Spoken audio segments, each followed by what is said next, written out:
So the harvester's main job is to protect the vessel if possible. Well, not if possible. Actually, all three need to protect the vessel as you seal and cut the branches. The way they do this is obviously a little bit different, and because our HemaPro and our Terumo scope are two-step procedures, we're going to take, either the conical tip off of our HemaPro dissector, or we're going to remove the endoscope from the dissector sheath for Terumo, and we're going to insert it into our harvester. So the HemaPro harvester and the Terumo harvester are very similar. They're very similar in size and length and stuff like that, and we'll cover that in a second.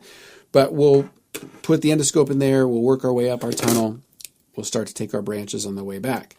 The biggest difference, clearly, is that the Venapax is designed as what they call a unitary device. So it unites the dissector and the harvester together. Because they did this, what we can do is we can dissect posteriorly to make a little tunnel, and we'll cover this in a second. We'll make a tunnel, and then we'll come back, and as we dissect, whenever we encounter a branch, we'll seal and divide that branch at that time as we work our way up, rather than dissecting around all the branches, switching to a different component of our device, and then taking the branches. Let's go through how they control the vein first, and then we'll go through the cautery settings. Let's start with the HemaPro, probably the most familiar. It's going to control the vessel with a C-ring.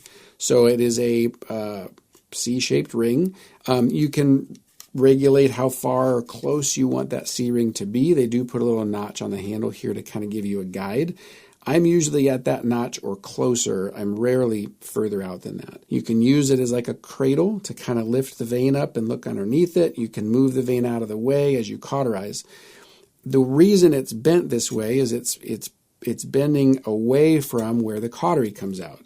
So it creates a little bit of space for you to take your branches, and that helps with, making sure there's no thermal spread that goes up to the branch.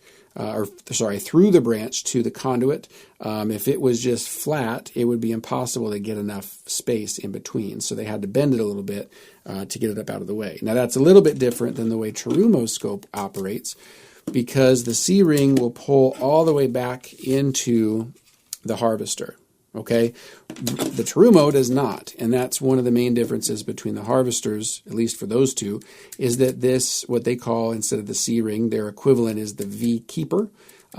So it has a little pin that opens and closes, and it provides circumferential control. So it goes all the way around. You kind of scoop the vein up into it, you close the pin, and now if you slide back and you run into something, it's not going to pop out like it would the C-ring. You're going to pull up against it, which is not good.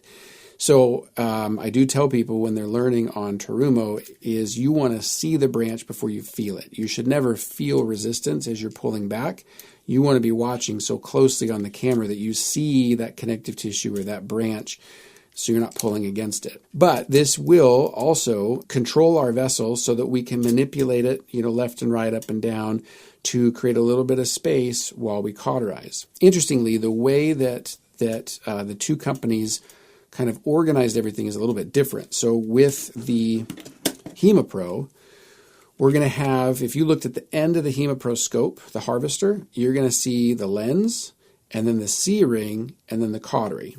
And remember, I said that the C-ring is kind of angled to kind of get the vein away from the cautery, and then your camera is above the C-ring so you can see everything. Now, if you looked at the end of the Terumo scope, you're going to have the cautery, and then the lens, and then the keeper. So in the McKay scope, the keeper or the C-ring is in the middle between the cautery and the lens, and here it goes cautery, lens, keeper.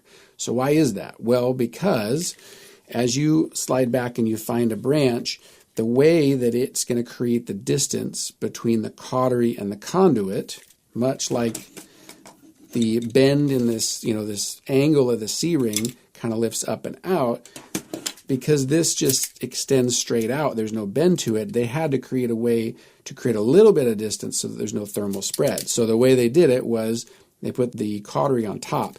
So when you engage with the branch or you find a branch, you're going to rotate, and what that does is it kind of folds everything over, and that creates a little bit of length on your branch to then engage the cautery. So that's how you control the vein with the Terumo scope. With the Venapax, there isn't any C-ring or V-keeper at the end. what you actually end up doing is sort of pinning things in position with the conical tip.